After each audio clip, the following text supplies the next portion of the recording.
It didn't happen at a rally. It didn't happen on a podcast. It happened in the one place most Americans never watch. A Senate subcommittee hearing, dull, procedural, and invisible. But on that day, something changed. It wasn't dramatic. At first, just another meeting scheduled for an update on tribal health systems and federal funding distribution. The kind of session C-SPAN covers, but nobody talks about. Elizabeth Warren was the second speaker. Not a guest, not a witness, she was part of the oversight group.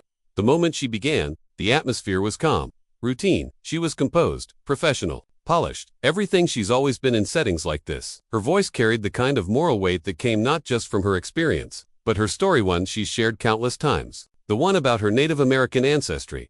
She spoke of her mother's lineage, of stories passed down through generations.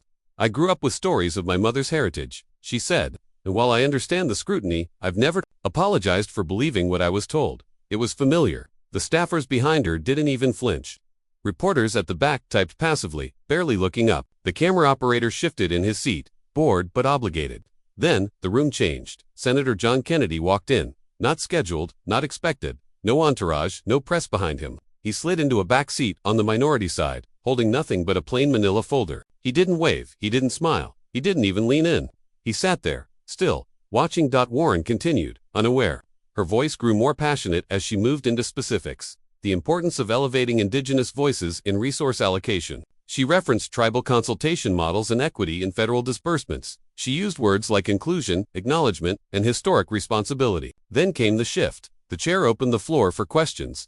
Kennedy raised a hand. A hesitation followed, a quiet beat. Then the chair nodded. Senator Kennedy, you're recognized for 5 minutes. He didn't clear his throat. He didn't shuffle papers. He simply folded his hands and asked, calmly, Senator Warren, when you applied to teach at Harvard, did you identify as Native American on your faculty questionnaire? The silence was sudden and sharp, not because the room erupted, but because it didn't.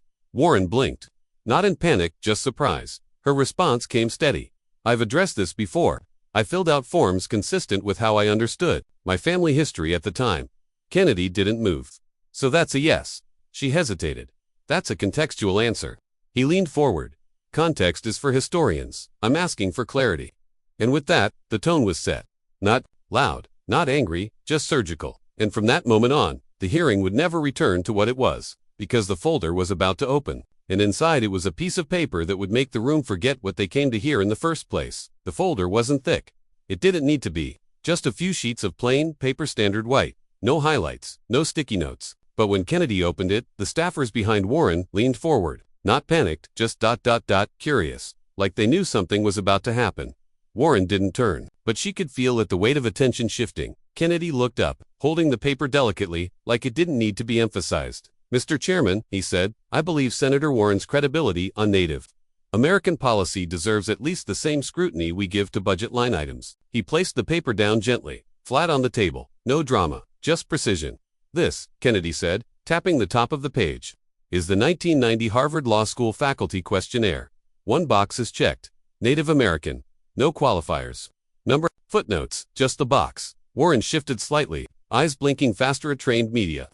I've spoken about this at length, she replied. I believed what I was told by my family. Kennedy raised a hand not to interrupt, but to calibrate. And you're entitled to those family stories. I'm not here to judge them. I'm here to ask a simple thing. Did that identification benefit you professionally? A pause, 1 heartbeat. Too long, no, she said finally. Harvard has said repeatedly that my hiring was based on merit. Kennedy nodded, then turned another page. This is from Harvard's 1996 diversity report. He said, it lists you as their first woman of color on the law faculty. That report was used in a promotional brochure mailed out during a public relations campaign. That's not a coincidence. That's a campaign. Warren's voice sharpened. I wasn't aware of how the school used my background. I didn't ask them to promote it. Kennedy didn't argue. He just asked, did you correct it? The pause this time wasn't just noticeable, it was seismic. She looked down, adjusted her mic, started a sentence, stopped, then finally answered, no, at the time, I didn't see a need to. The energy drained from the room. Kennedy didn't smile, didn't gloat. He simply leaned back in his chair, his hands still folded. And in that moment, the paper on the table spoke louder than any speech could, because for years, this conversation had been about press releases, interviews, summaries. This time, it was about a form, a real one, under oath, live, on record, and that changed everything. Reporters who had been ignoring the hearing were now typing furiously. One took a photo of the document. Another whispered to their editor, "That's going to be the shot." Because this wasn't a headline anymore, it was a reckoning. And Kennedy, he just sat there, still, silent, while the narrative collapsed in front of him. The hearing tried to recover. The chair cleared his throat, shifting in his seat, trying to redirect. "Let's remember our purpose, today's tribal health funding." But his voice lacked certainty. Even he could feel it. The room had shifted, and the subject had changed. Warren attempted to steer things back on track. She spoke about policy models and recent legislation, but her voice was thinner now, controlled, but missing the confident tempo she began with. Not defeated, just aware. Aware that the cameras weren't hearing her proposals anymore. They were replaying the pause, the paper, the moment she said, "No, I didn't see a need to," and the clip. It was already moving. By the time Warren's closing remarks wrapped, Twitter had lit up. One viral post read, "If you profit from a story and never verify it, is it still your truth?" CNN began prepping a fact-check segment. What Warren knew and when. Fox plastered the hearing across every primetime hour. MSNBC, 5 hours. But it didn't matter. The public wasn't waiting for interpretation. They'd already seen the truth. Unfiltered. Because this time, it wasn't about political ideology. It was about perception, about credibility, about whether a person who built their platform on representation had ever corrected the version of their story that helped build it. Kennedy never spoke again that day. He didn't need to. His job was done. He had asked one question that didn't require a second, because the answer, the pause, and the silence afterward did more damage than any confrontation ever could. The moment spread across social media like wildfire.